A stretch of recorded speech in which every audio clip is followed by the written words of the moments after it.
এই মুহূর্তে বরাক উপত্যকা, অসম, পশ্চিমবঙ্গ সহ 5টি রাজ্যের নির্বাচনের বিগ ব্রেকিং নিউজ। প্রথম রাউন্ডের পর বরাক উপত্যকার দক্ষিণ করিমগঞ্জে এগিয়ে আমিনুর রশিদ চৌধুরী। প্রায় 1500 বুথে এগিয়ে রয়েছেন কংগ্রেস প্রার্থী। প্রতিটি মুহূর্তের আপডেট পেতে ভিডিওটি লাইক করে চ্যানেলটি সাবস্ক্রাইব ও পেজটি ফলো করে ভিডিওটি শেয়ার করে দিন। অন্যদিকে গৌরব গগৈ ও লুরিনজ্যোতি গগৈ এগিয়ে রয়েছেন। আসামে বিজেপি এই মুহূর্তে এগিয়ে রয়েছে 67টি আসনে, কংগ্রেস এগিয়ে রয়েছে 9টি আসনে এবং AIUDF একটি এবং আদার্স একটি। অন্যদিকে পশ্চিমবঙ্গে হাড্ডাহাড্ডি লড়াই বিজেপি এবং তৃণমূল কংগ্রেসের। বিজেপি এগিয়ে রয়েছে 106টি আসনে, অন্যদিকে টিএমসি এগিয়ে রয়েছে 108টি আসনে। পদুচেরিতেও হাড্ডাহাড্ডি লড়াই, এনডিএ 22টি আসনে এগিয়ে রয়েছে।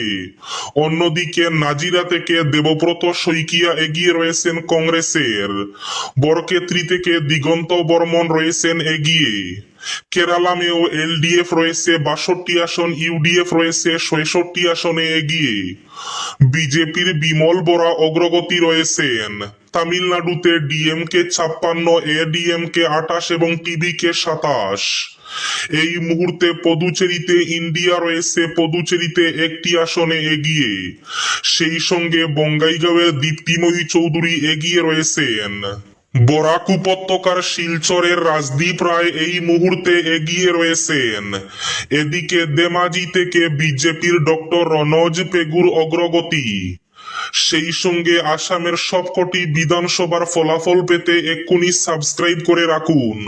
জোরহাটের গৌরব গগৈ এই মুহূর্তে এগিয়ে রয়েছেন। বর্তমান মুখ্যমন্ত্রী হিমন্ত বিশ্ব শর্মা উনার আসন থেকে এগিয়ে রয়েছেন। গৌরব গগৈ, লুরিনজ্যোতি গগৈ এবং অখিল গগৈও নিজেদের আসন থেকে এগিয়ে রয়েছেন। অন্যদিকে সব থেকে চর্চিত আসন মধ্য গৌহাটিতে কুঙ্কি চৌধুরী বর্তমানে পিছিয়ে রয়েছেন। জাকির হোসেন শিকদার কংগ্রেসের বর্তমানে এগিয়ে রয়েছেন।